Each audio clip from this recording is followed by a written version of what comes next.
Bonjour à tous, je m'appelle Marvin Cœur d'Ours et je vais vous raconter mon vécu pendant les trois danses de l'aigle que j'ai faites. Je suis allé à la première danse de l'aigle, elle était au Brésil.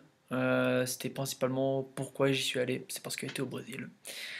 Et c'était une des danses qui était vraiment très difficile pour moi, émotionnellement, physiquement et spirituellement. Et c'était tellement difficile pour moi que je me suis dit que j'y retournerai plus parce que ça m'avait rien apporté de spécial, que c'était presque inutile.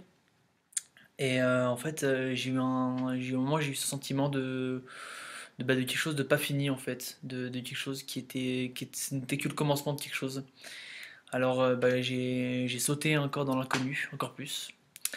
Et c'est à ce moment-là que je suis allé du coup une deuxième fois à ma danse de l'aigle, qui était cette fois-ci à Sainte-Camelle en France. Euh, alors c'était une des meilleures danses, je pense, de ma vie, celle-là. C'était quelque chose de magique, indescriptible, que ce soit émotionnellement, énergétiquement, enfin, c'était super beau, quoi.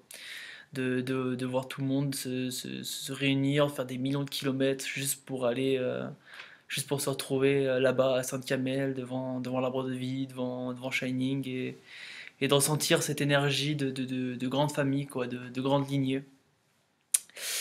Et Mitakuyo Oisin, nous sommes tous reliés. Je pense que ça représente totalement l'énergie qu'on peut ressentir là-bas. Alors, je ne peux que vous inviter à venir à la danse de l'aigle. Ça peut être que du positif, que du positif, rien d'autre. Ça vous apportera plus que ce que ça vous enlèvera.